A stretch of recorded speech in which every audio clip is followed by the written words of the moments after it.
नीलम दिशा हमर नमस्कार दर्शक लोकन एहि चैनल के सब्सक्राइब करबा के लेल लाल बटन का दबाव आ तकर बाद घंटी पर क्लिक क के नव नव मैथिली गीतक आनंद उठाओ।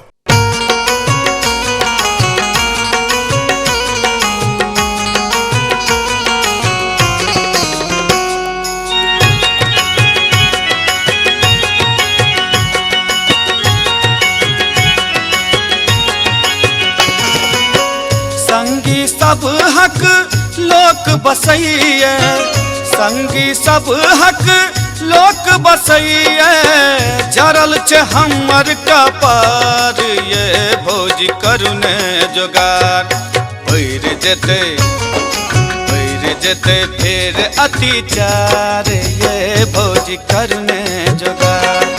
पैर जेते फेर अतिचार ये भोज करुने जोगार।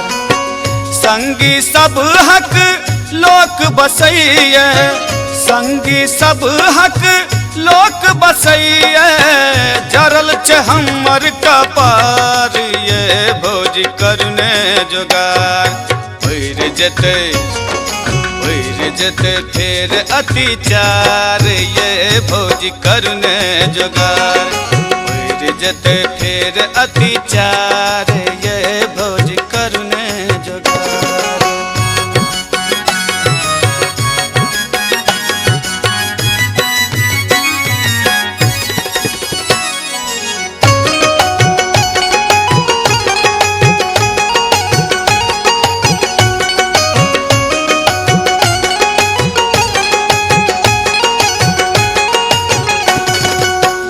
आइए केलो एम.ए. पास।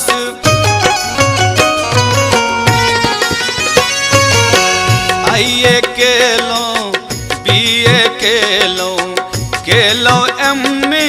पास। बाबू एतेक ने दाम कसने छथ, बाबू एतेक ने दाम कसने छथ, नहीं अब मुल्ला पैकार ये भोज करुने जोगार। पैर जेते फेर अतिचार ये भोज करुने जोगार। पैर जेते फेर अतिचार ये भोज करुने जोगार।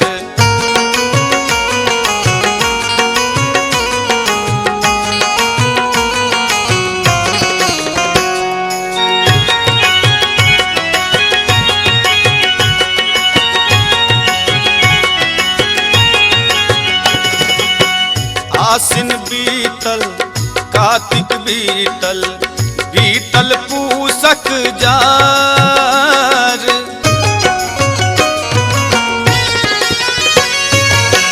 आसिन बीतल कार्तिक बीतल, बीतल पूसक जार।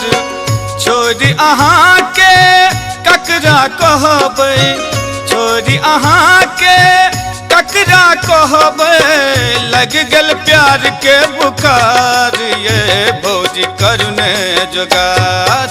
पैर जेते फेर अतिचार ये भोज करुने जोगार।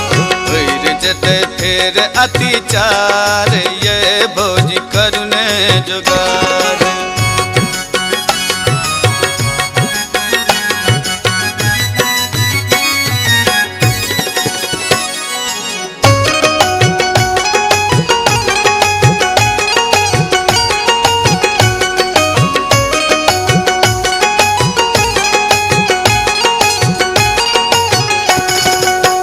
हेलबा मंगला आगू के जन्मल, बैसल कोहबर घर।